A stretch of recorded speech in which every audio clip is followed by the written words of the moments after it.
Greetings and welcome to In-Depth. I'm Dike Rostant. We are going to look at the work of an organization advocating for youth in Trinidad with President of the Trinidad Youth Council, Shane John.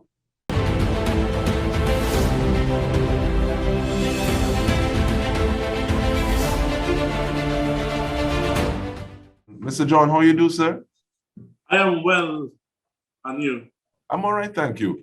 And I'm looking forward to getting, let's start off with an overview of the Trinidad Youth Network, thank you, or Youth Council. Yes, so the Trinidad Youth Council is a youth-led organization that comprises of all youth organizations in Trinidad, and you'd realize that I haven't said Tobago because Tobago has their own identity with their Tobago Youth Council. Trinidad Youth Council is 75 youth organizations strong and 3 district youth councils encompassing 1 in the eastern region and 2 in the southern region of the country. And we do work that assist young people in terms of career development, as well as assisting in policy consultation at a government level that impacts young people. All in all, it's about serving young people and giving young persons an opportunity to volunteer and find their true passions through the council. Talk to me a little bit about how it is you are able to be an umbrella body for this. It's 75, you said? Now, I can imagine some people saying, okay, well, yes, it's good to have an umbrella body, so there's a streamlined efforts with regard to certain things. But then someone out of the 75 might just want to do the thing and they say, I don't want Mr. John in my business. So how do you go about doing that?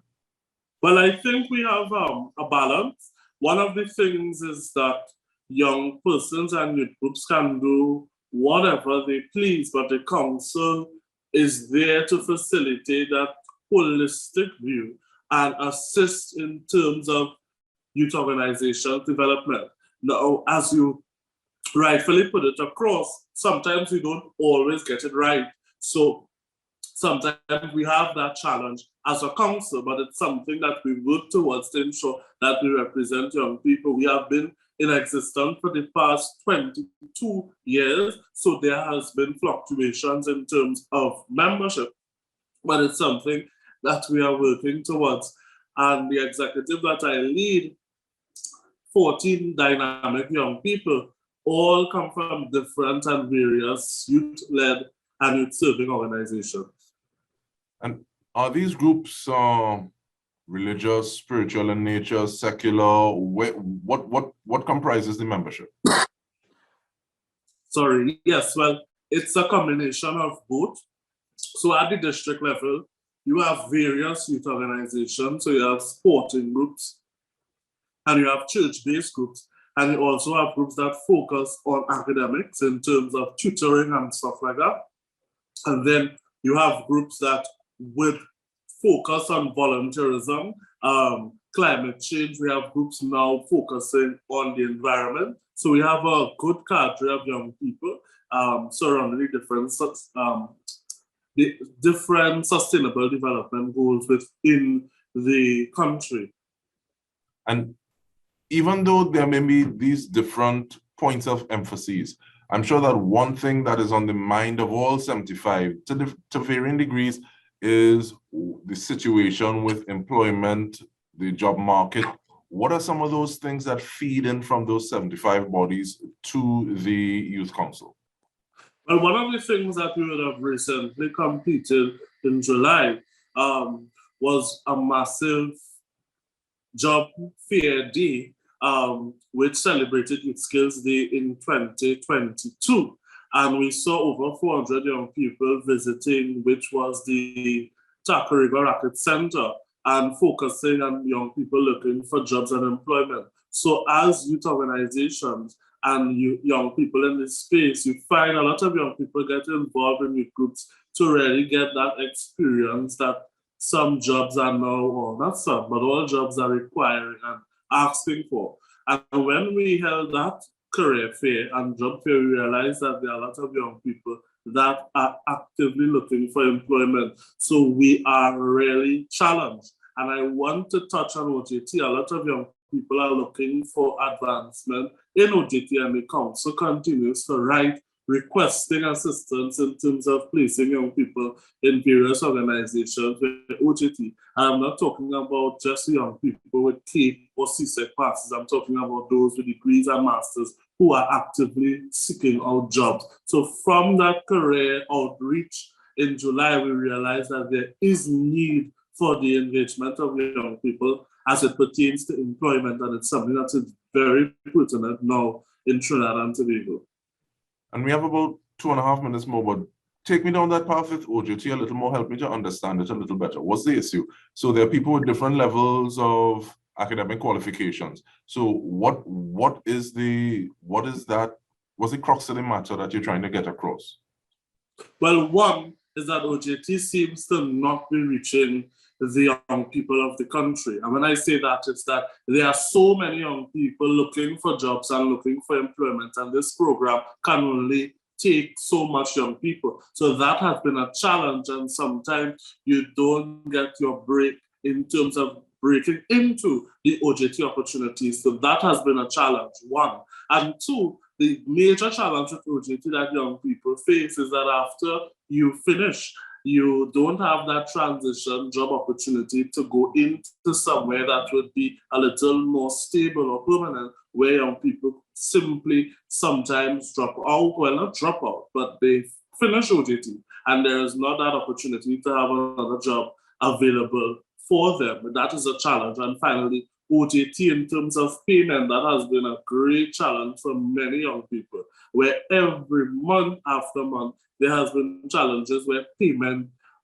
is for those who are now enrolled in OJT. And these are some of the things that the council has been actively seeking out to see how best that we can lobby and we can improve to ensure that young people are more comfortable as it pertains to employment. And moving away from OJT, there is need now more than ever for private sector to take on more young people, because we are the change for today. And it's something that I make a call to Trinidad and Tobago to actively continue to take on young people in jobs, because now more than ever, there is need for the inclusion of young people in all public and private sectors in terms of businesses where employment is concerned. Let me check a little fire just before we take the break now, Mr. John.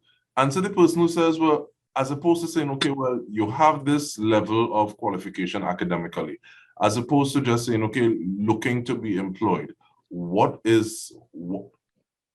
being a little less risk averse and saying, okay, well, I'm going to create a job, I'm going to go into business for myself. What is it that is holding individuals back from doing that, as opposed to saying, okay, well, I need a job from this person, this is where I want to work?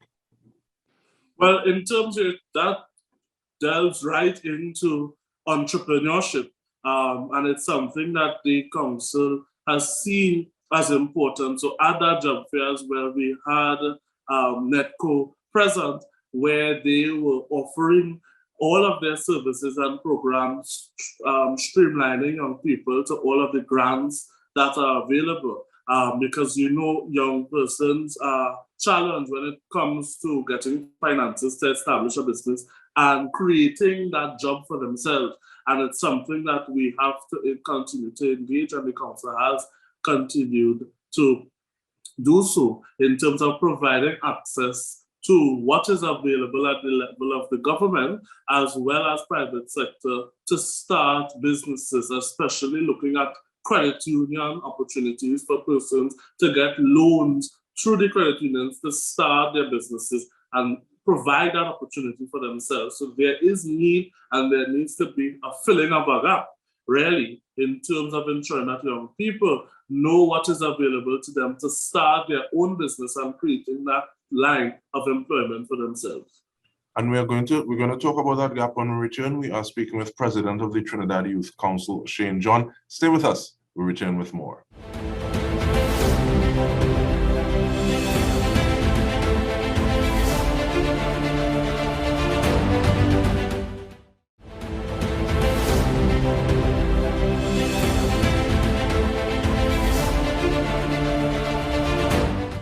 Welcome back. We are speaking with President of the Trinidad Youth Council, Shane John. And just before we took the break, you were talking about a gap that exists And that also reminds me to ask the question about job security, because sometimes the first person to be let go when there is a situation that arises, maybe the last person to come in.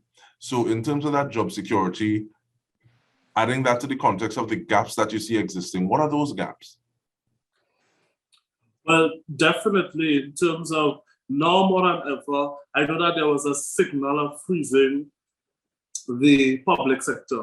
And that is something that has affected young people extremely in terms of jobs and the access for jobs. Today, which is Thursday, we are celebrating many young people graduating at the University of the West Indies, and what that challenge will be in terms of now that transition into the world of work.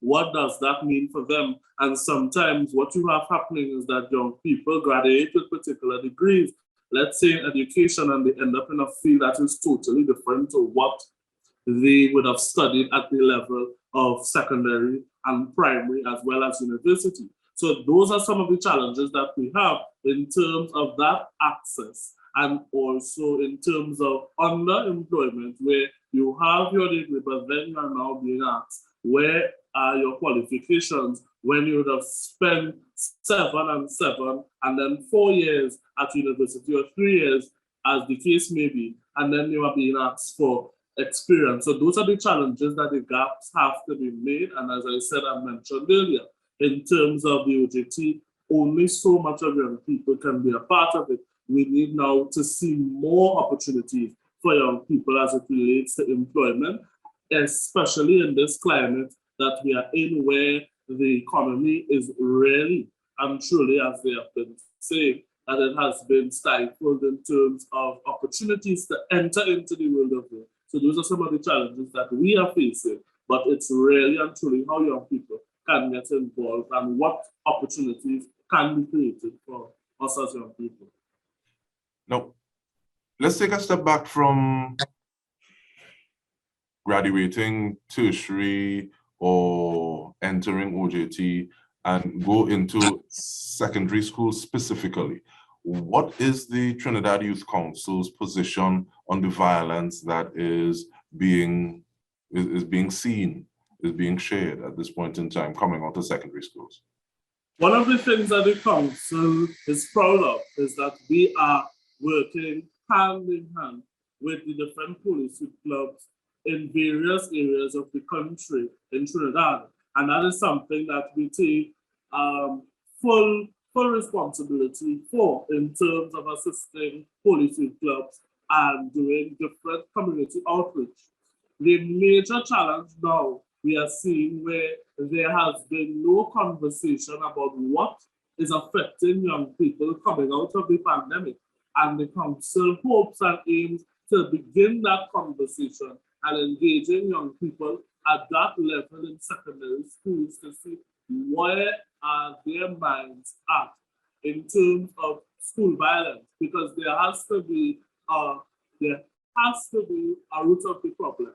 And the council hopes and seeks to do that with the partnership with the police clubs, who are looking at peer mediation as one of the solutions to this school violence problem, because it's something that we definitely must address coming into the year 2023 and even now, because it's a situation that has been plaguing our society even before COVID-19, and having these issues of mental health coming to the forefront post-COVID-19. That is a conversation that we have to start. I can't speak too much here, but we are looking to partner with USD to tackle this particular topic, because we realize that this conversation about school violence really and truly dwindles, because when there are no reports of violence, the topic dies down, but it's something that is still prevalent and schools have to deal with. So it's something that the council will be looking for to tackle in weeks and months to come. And you just spoke about partnerships. Who are some of the other individuals that the Trinidad Youth Council will partner with. I know right about now there is a mile and a pile of things coming out of the Ministry of Youth Development and National Service. So who are some of those people that the council says, yes, we want to advocate with you, we want to partner, we want to have synergies to ensure that these 75 organizations under our remit, they have the best possible chance for advancement of their membership? Well, definitely, my DNS Ministry of Youth Development and National Service has been one of the major partners of the Trinidad Youth Council, and recently we would have participated or assisted in the preparation for the National Youth Awards 2022, where we celebrated the young people of both Trinidad and Tobago, and the council will have assisted in that, as well as Youth Week in August of this year. The Trinidad Youth Council partnered with the ministry to execute that initiative, which was a success, and we hope to make it bigger and better next year. Another major partner of the council is actually UN Women through the Spotlight Initiative, which focuses on gender-based violence, ensuring that our young men as well as young women are well aware of the issues that are facing us as a society pertaining to gender-based violence and what we can do to eradicate those phenomena within our country.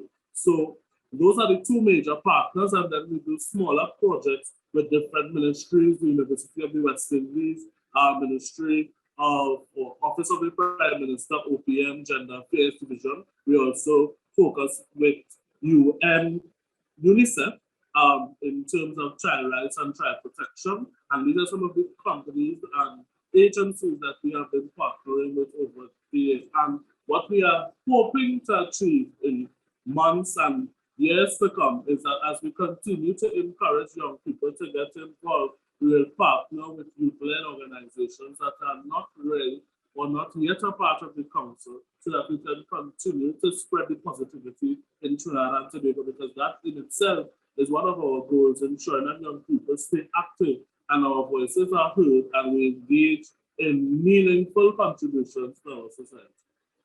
And thank you so much. We have 1 minute more. I'm asking about any closing comments that you have. We didn't talk about youth and agriculture, but at the same time, whatever it is you wanted to share in this minute, the floor is yours.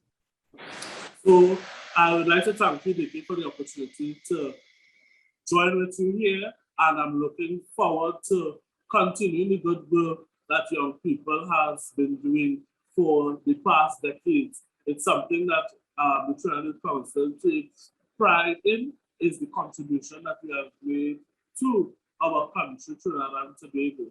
And as we continue to develop, we look forward to more partnerships, and really and truly, the council hopes that the young people of Trinidad and Tobago will not be left behind. There has been investment in education, there has been investment in health, where young people are included, but definitely ensuring that we continue to be engaged at a meaningful level to impact change. There is need for more consultation with young people at this time because of the crime that we have been facing within our society.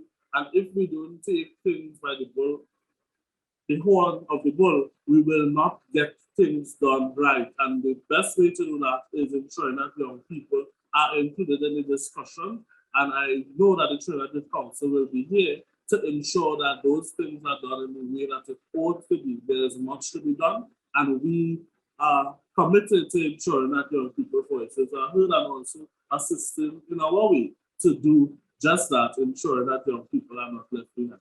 Thank you. Thank you as well, Shane John, President of the Trinidad Youth Council. You can look for their pages. I know definitely Instagram and Facebook. And thank you for the work you're doing. And on behalf of the entire TTT News team, I'm Dike Rostant. This has been In Depth with me. Thank you so much for joining us.